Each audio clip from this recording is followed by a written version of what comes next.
Yo, what's going on everybody? My name is Shay, and today we're going to be looking at my opinion on the top 5 worst zombies map, or most terrible zombies map, that I have played, and in my opinion, think are the most worst, least playable, or most terrible maps that I've ever played in the zombies community. Now, this is just my opinion, so obviously you are going to have different opinions to me, whether I could say this map's really, really bad, and you could say that map's really, really good. That is completely fine. You're entitled to your own opinion. It's just, I think, me personally, I don't agree with these maps in general. Apologies for the mighty quality. This will get better from time to time, but because I'm just using a standard, like, I don't know, a Turtle Beach headset to record this with, it's not going to sound as good. So let's get into this, shall we?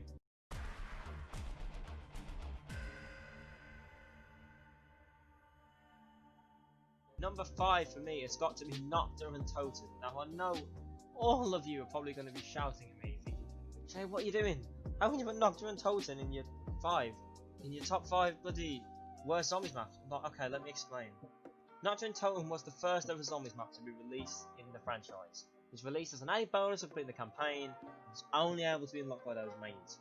The map takes place in the abandoned airfield, which you can play on a multiplayer, where 4 or less, if you have 3 people or 2 people into solo, players must survive the endless amount of zombie swords for as long as possible. The characters featured in this map were 4 unknown soldiers, which we still to this day I don't think, know the actual names of. But when this map was added into the Resurrection DLC map pack in Black Ops 1, we played as the 4 main characters who we seen in Shin Onuma and Doris. More than likely we did see the characters in the Zombie Chronicles. I can't remember if we actually did, I'm not sure. It's been a while since I played Zombie Chronicles and Nocturne Totem. But let's get into the features. Considering Nocturne was the first ever zombies map to be released, the map doesn't really have a lot of features compared to the future maps they have made over the years. And that's to be expected. It's the first ever map to be created. It's very, very low expectations. We wasn't expecting to get things like the perk machines, wasn't expecting things to get like the Pack-a-Punch, because it was just a main look at what they were trying to do. But in the Black Ops 1 version of the map, they did have a perk known as Mule Kick, which would allow the player to carry 3 guns instead of 2. The perk was 4,000 points and was available to purchase in the starting room, right round the back where the 2 windows are by the main truck. And in Black Ops 3, it kind of ruined the experience a bit, because you introduced the Wonder Fist machine, Mule Kick, Gobblegum machine. That pretty much included perks. That pretty much included Pack-a-Punch, which made the game a bit more easier. The map layout in Nocturne Totem is very simple. From the starting room, there are 2 possible doors to open. You either choose to open the help door, which is the main way you'd obviously go, or to clear the debris from the stairs, which no player ever does, which will gain you access to the second, from there you are able to clear more debris on another staircase, which will also grant you access to the mystery box room if you didn't choose to open the door to go to the mystery box room. And of all the maps I've released, this is among the easiest maps to memorise, due to its simplicity and size when it first came out. There are hard training and camping spots, but due to the overall size of the map, the amount of training camping spots is numbered. There are still a few spots for people to train in zombies to help to get players in the higher rounds though.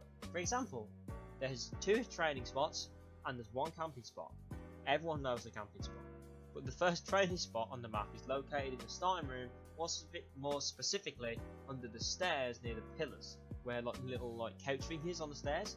This training spot tends to work a lot better if players in your game leave the help door closed and go the stair route to keep zombies from filling in from the mystery box room. The second training spot is the mystery box room located on the other side of the help door. This spot is a lot more close than the previous spot, and it's a very narrow and long shaped room. This spot has the advantage of being in the same room with the mystery box, so you run at the ammo, and you've got the points, you can clearly hit the box whenever you want. And there's also behind you the Thomas, and I think it's the Thompson, it's the Thompson and the double barrel shotgun. So you can continue to train without having to risk dying running over the box during mid-round if you were somewhere else on the map. Now the camping spot, everyone knows what I'm talking about when I say let's camp on Nocturne Totem. Everyone knows. The camping spot is a very well known spot on Nocturne Totem. The most iconic spot, I should say. It's just located above the starting room, right beside the stairs. The spot involves you and your teammates sitting in the corner with the grenade wall by behind you, and waiting for the zombies to come in and come to you. This spot works very well in the beginning of the games, but once you reach higher range, say round 25, round 30, round 40 and so on, where stronger and more zombies start coming around, because remember it is World at War, it is time to find a new spot to kill zombies in, I would say.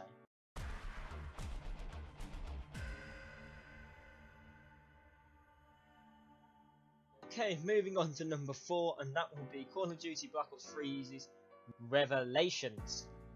And I was like, next up is the weapon. The map brought a good amount of new weapons to the box. So like, Rift 9 is actually very good. Banshee was not that bad of a shotgun, but it can be quite bad later on. I didn't really get the Peacekeeper Mark II that much. The M1927 the Tommy gun was my favourite from the new weapons. But my biggest problem is there is no bad weapons brought in. I like how mystery box is useful in the map, but it's not a gamble. You get something usable almost every time, and that's what we don't want that from zombies. We don't just want to get a box and just get the most epic guns in every single pull. You need a few bad weapons in there. Like Black Ops 2, you had the War Machine, you had the RPG. World at War, you had the Panzerschreck, you had the Springfield, you had the M1 Grand, with explosive launcher on it. You need a few more nerfed weapons, a few bad weapons. It's like, oh, I just can't explain it. The specialist weapons, I'm a bit disappointed that we didn't get a new one, but I like how you get the Ragnarok on the box. Also, I don't know if there's a way to get other specialist weapons, but it seems like there is not. If they had to bring back a used idea, Ragnarok was probably one of the best choices, as in the Annihilator wasn't the best. The swords were okay, in my opinion, in Shadow of Evil. The Skull of Nan Subway is a bit overpowered in September, and the Gauntlet of Siegfried just feels like the only map it should be is Goat Grove, if I'm being honest. If it suits the map, it would not suit Revelation at all. The Wonder Weapons, okay, we got the Wonder Weapon in the box, which is nice. Actually, we got two. We got the Thunder Gun and the Apocalypse Servant. Really much the Squid Gun. I don't like the idea of recycling those Wonder Weapons. I would have chosen the Stas if they had to bring back something, but some cool new Wonder Weapon would have been literally amazing. In solo, being able to acquire both Wonder Weapons makes the game a bit too easy. You can have Mule Kick, and you can have the Apocalypse Servant and the Thunder Gun upgraded. And then you can have a ray gun or something. You can have 3 Wonder Weapons as your main weapons. You can have, with the addition of Gobblegum to give you ammo, it seems to be one of the biggest flaws of the map for me. Enemies, there are a ton of different enemies here. You've got the Furies, the Curse Keepers, the Parasites, the Spiders, the Margwas, the Panzers. The bosses offer a challenge, which are the Margwas and the Panzers. The rest of them are just to annoy you. Elemental Margwas are great and feel like a completely new enemy, but they're not really refurbished. They're just Margwas, but with just different abilities. The Panzer's still the same from the Rising Track. He's still a great boss, don't get me wrong. I would have rather had the Panzer than the Margwa, if I'm being honest. The activation of Pack-a-Punch isn't too hard. And you also power up perk machines with the altars, or whatever they are. And that also brings us to the fact that there is no new perk. Again, there is more of a disappointment in the whole Black Ops 3. We only got 1 new perk, whereas you have got at least 4 new ones in the game before. Ideally, yes, given the Widow's Wine is one of the most useful and I wouldn't say underrated because everyone uses it. The most used perk because it can save you in a lot of situations, but it can get you in a lot of bad ones as well. Or maybe it's better not to make perks like Who's Who just to have a new perk, because we all know how bad Who's Who was. But they could have at least come up with something. Time trials and Gorok Crovey are back, which is a nice change of pace. You want a different approach to the map. Like you can get I know Gorok Crovey, you could do a multiple stab trial, I think it was, or kills trial, and then you would get a melee weapon which you could use. You can get different masks and hats to boost some of your perks with abilities, and it seems a bit overpowered. It's fun challenges to do and get a small reward, but some of the Juggernaut upgrades are a bit too much, I think. Yeah, the better the mask, the harder the challenge, but that just means that the only players that will be able to get them are the ones who really wouldn't need them. Anyways, it's a fun addition, just a Juggernaut boost is a bit too much. The map feels like it's too easy, a bit like Ascension 2. I don't know, after the confusion within the first few plays, I now know how to navigate through the map, getting some of the maps knowing the good training areas, etc. It seems like with the right setup you could go around 50 plus pretty easy. I really haven't got time or anything to actually play that much yet because it does get kind of boring. My conclusion is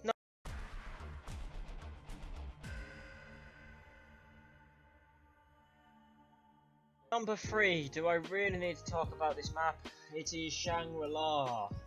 Well, not known as large as Call of the Dead, it's the map released before Shangri-La, or after, I can't remember. It's a moderately sized map with multiple areas and tight spots that are easy to get cornered in or concerned in. Players spawn in front of the temples, starting with the traditional M1911, with the M14 Quick Revive and the Olympia available for purchase. Players can open one of two debris, one leading towards the waterfall and the other one leading towards the tunnels and the minecart, I believe. Both areas lead to the power room, where players have to activate 2 water levels. I don't like where this is going. Generators to get to the power one, which is just annoying. New features such as the water slide and the minecart to help players get around the map quickly, which can help. There is a sense of escaping there, which is a good feature, I think. There is also the most annoying, stupid idea of a mud pit maze. Yeah, I should be knocking this door any minute now. There's also the bloody spikes there as well. You say, why? Why? When a player steps on one of the plates, the walls will come down, deciding where the player will go. Not one is to make a very risky path to take, but it just slows you down. You can go one way expecting it, okay, they'll go this way, and you'll go that way, they'll block you off, they'll get you cornered, and then you'll die. Which is just annoying. There's a new wonder weapon in the map, the 3179 JGB215, also known as the Baby Maker. It didn't make its debut in the map and never returned again, thank God. It has the ability to shrink zombies and allows the player to kill them just by running into them, because the zombies do 0 damage once they are babyfied. The monkey bomb did return once again, of course, as it does with every map on zombies, replacing the other tactical grenades from the previous maps. There are 2 new zombies and introduced. Well, before I talk about the new zombies, I think the baby weapon was a neat idea, but I feel like it could have been introduced on other maps too. I don't feel like it was a one map weapon. It was good. It could get you out of a lot of situations. If there's a lot of zombies and you run out of ammo, and there's another coming on the other side, you can just say on the bridge, for example, you could just baby gun them and run past them, and it would just save you a lot of time as they would do no damage to you, and it would just help you out a lot. There were 2 new zombies on the Shangri-La map, which are Napalm Zombie and the Shrieker Zombie. The Napalm Zombies are highly volatile and burn when the player comes in close contact with them, dealing extremely high damage, which can get you killed any second. When exploded, they leave on a pile of napalm, which can be helpful, which kills any zombie that comes into contact, but can kill you as well. They are slow, they are beneficial to the Easter egg, however, to balance their dangerous nature and the player's proximity to the napalm zombie will feel its heat and their vision will be slightly obscured. So you kind of get some warning when there is a napalm zombie there. Now the Shrieker zombies on the other hand, they're very fast, they sprint towards the player faster than the actual zombies do, and once close enough they let out a sound wave. The sound wave causes the player's vision to become distorted and blurred and foggy. Returning to normal over time that it does, which is obvious that it will. Killing the Shrieker zombie will cause surrounding zombies to scream out in pain, clutching their heads and exploding pretty much. The zombie monkeys, oh god, don't even get me started on the fucking zombie monkeys. Zombie monkeys are another enemy up here. They should not be confused with the space monkeys of Ascension, they are quite different. They stay around the Pac-Man's machine temple, and when a power up is dropped, they will screech and then go after it. If they pick it up, the perk above their head, say Carpenter, will cycle on their backers, for example Max Ammo, Nuke, Double Point, Insta-Kill, sometimes even a perk drop. As they run back to the temple, if a player kills the monkey before it can get away, it will drop the perk that is shown above their head, which can be useful because if there's a Carpenter there and you want a Max Ammo, you shoot it, you get a Max Ammo. If you want a perk, you wait a couple of seconds and you get the perk, but it is very uncommon that the perk will come up. The map has also major Easter eggs similar to the Casimir mechanism and the original character's trapped Easter eggs. The Eclipse Easter egg is a long Easter egg which features the focusing stone that Rick Hoffman's plans for it. This map was remastered in Black Ops 3, making the map a bit easier because you got the Wonder Fizz and the Gobblegum machines, but in Black Ops 1, the original, you just had your normal perks, you had no Wonder Fizz, you did have a Pack-a-Punch, meaning you had to go and stand on the stones for 4 players to separate them on the map, or on solo you just stand in the middle, and you only have a limited time to Pack-a-Punch before it goes down a massive water slide and kicks you off.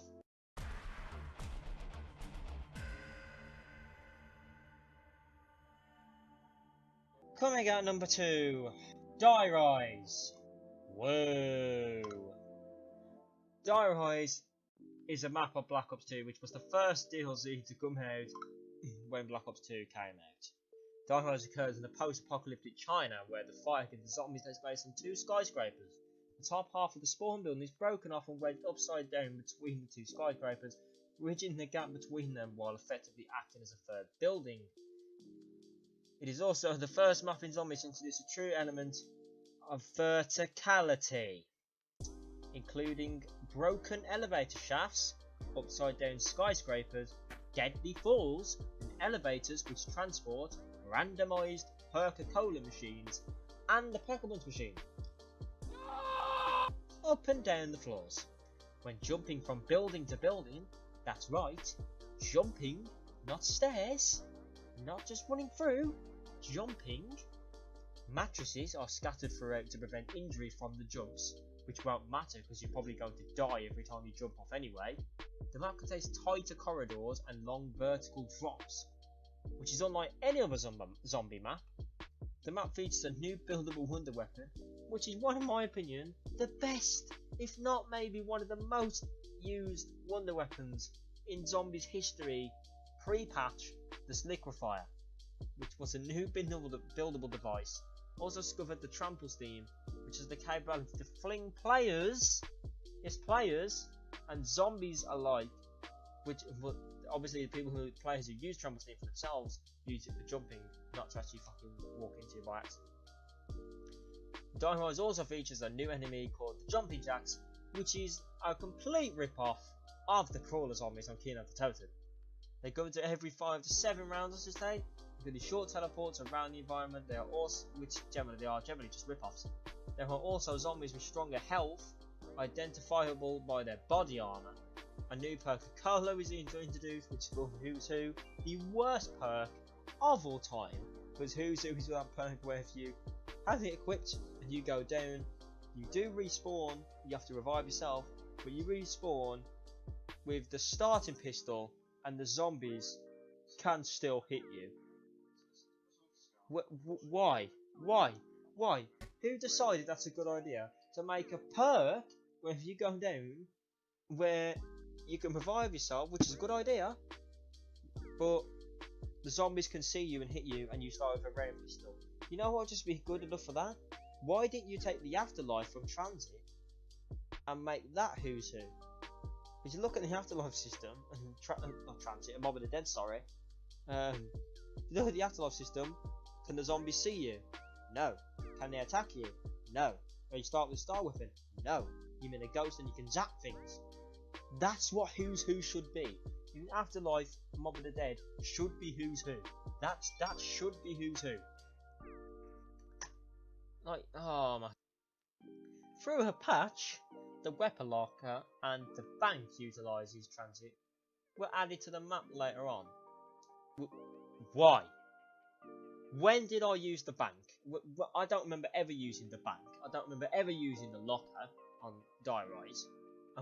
Third of all, why could you not add that on the start of the game?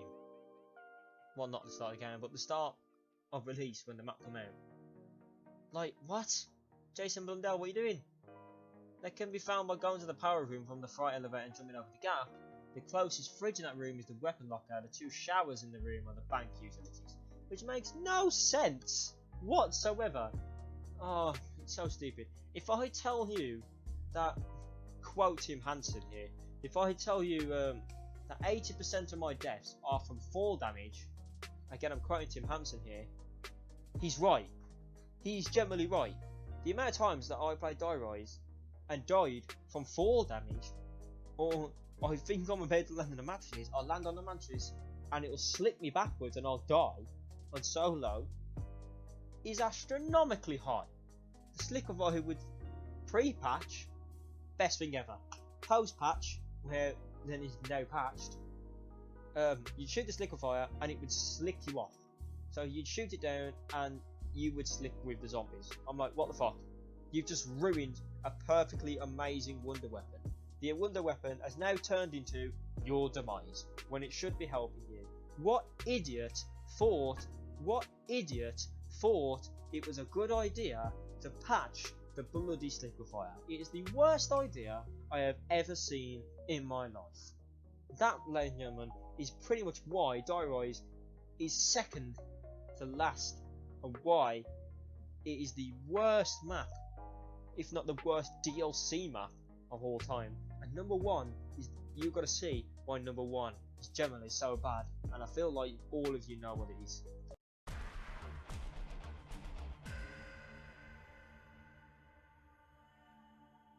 Ladies and gentlemen, number one, everybody knows what it is gonna be before I even say it. Transit! This is coming from the guy who has bought and played every zombies map since World at War and has played 500 plus hours on it pretty much. Here are the things that are wrong with this god awful, terrible, worst map ever created. First of all, why has the Juggernaut been nerfed?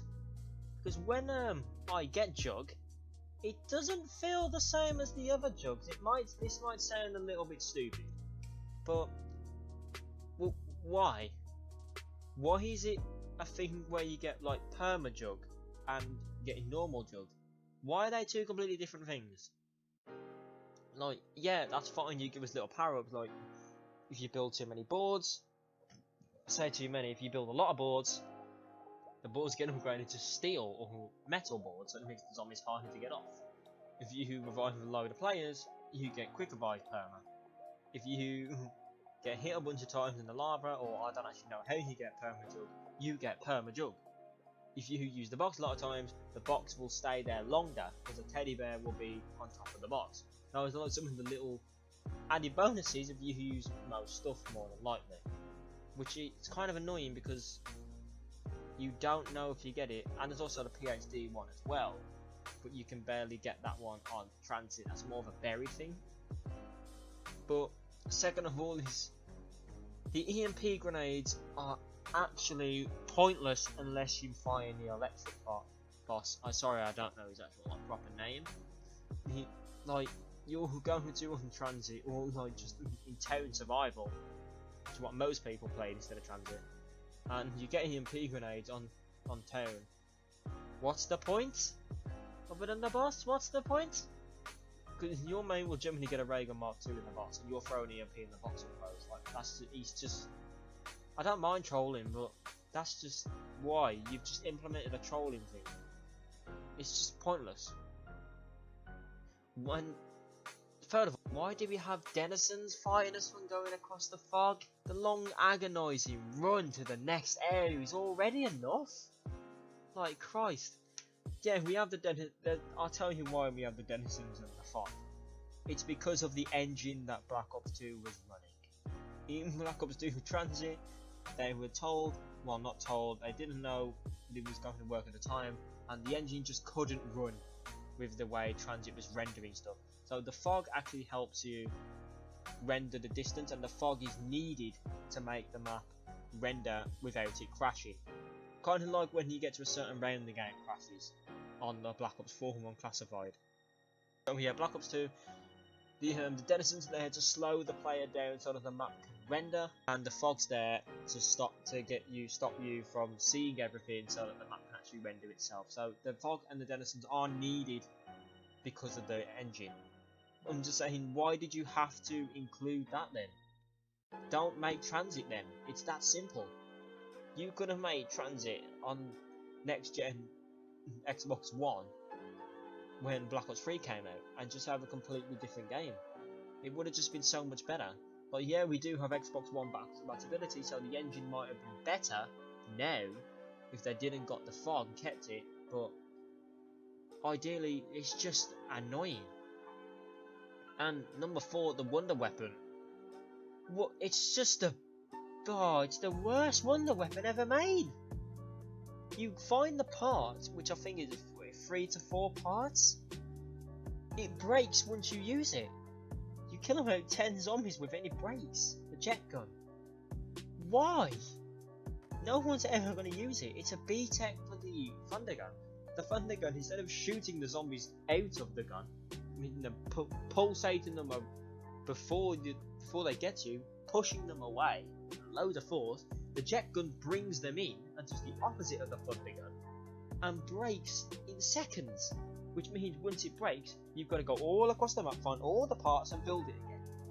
Which means you need to go across the map in the bus, get the stuff. You need to run through the fog of the desert to get to the cabin to get the parts again, and then go back to town to build it where stamina is again, or wherever you want to build it.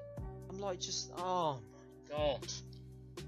I ever thought, if the jet gun generally didn't break on use and just overheated or something, it would have made the gun so much better. But generally, it's a good wonder weapon here, it sucks them in and kills them.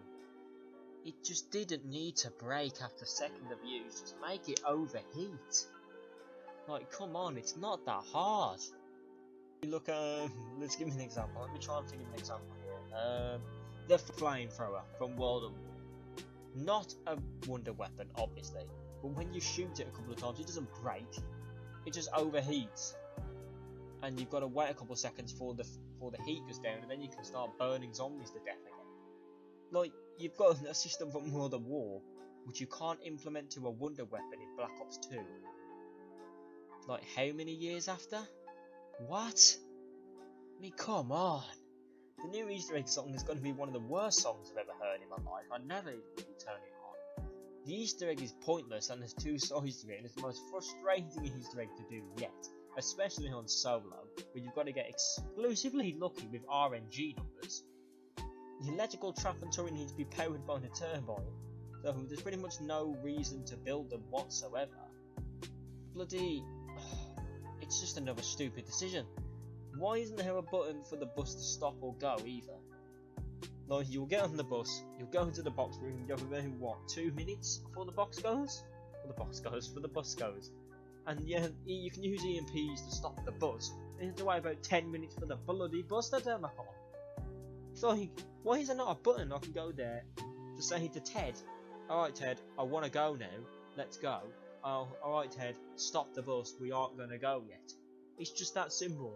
I want the bus to go when I want the bus to go. I don't want to, when I'm like a power, I have to generally run as fast as I can, put the turbine down and go run, hopefully turn the power on, and hopefully hope to my life, God hope, the bus hasn't gone by the time it's just, why? It's so stupid. It's just pathetic. Why does the package machine have to be so frustrating? What? You generally have to get in the bus, you need to make the turbine first in the first room, get the bus all the way to the power room by the AK-74 you, jump down, turn around, put the turbine by the door, and go and turn on the power, get back on the bus, go to town, hope that a zombie has not broke your turbine, still, blow up the bank door, blow up the door inside the bank, and then you go down to Pack-a-Punch. Oh wait, no, it doesn't end there either. You've then got to build the Pack-a-Punch. Oh my god! It takes about like, what, half an hour? 45 minutes to do? Depending on how many, depending if your turbine breaks or not. I'm like, what?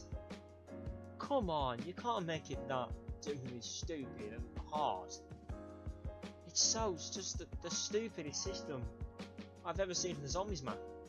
Also, where's PhD Flopper? A map which is ideal for explosives. Same with Die Rise as well. Die Rise is a really PhD Flopper needed map. But you're pretty much using explosives all the time mainly. Well, I would anyway on that map. Why is PhD Flopper not a thing? Why?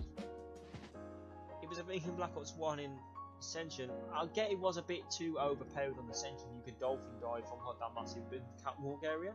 You could just dolphin dive on the thing and you'd be alive. But Transit and Die Rise are very PhD needing maps. Especially Die Rise when you're jumping around. And the new characters on Transit are just so horrible and so unfunny.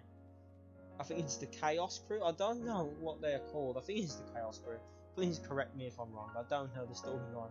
Like, names aren't wrong, like Ether, Chaos, or whatever. But like, the characters are like Samuel Stuhlinger, Misty, Russman, and I don't know the other guy. It's just, they're not funny. Let's be honest, there's only one reason people like Misty, and I'm not going to say it. Everyone thought she was tanked, that was his daughter, but now we know it's false. And their storyline is just, it doesn't make any sense, in my opinion. I'm all one for the story, yeah, but I just don't get their story. It doesn't make sense. The flames are incredibly annoying. At least make it to where it doesn't damage you. Like, come on. The flames do get annoying. There's like tiny cracks, and that can damage you. Come on, Treyarch. You've got to be joking me there. But there is one big issue with the bus system. It's like you'll get to town. It's like the map wins you more than likely play survival on. But yeah, we'll get to town. We got the bank. We got the money. We got a pack-a-punch. No weapons. The bus depot has the M14, I believe. The power has AK-74U. The diner has the MP5, but town has nothing. What? What idiot designed that? It's just transit is here by the worst map ever created on zombies. I rest my case. Thank you guys so much for dealing with me and my rant here today. Thank you guys for watching. Take care, stay safe. Goodbye.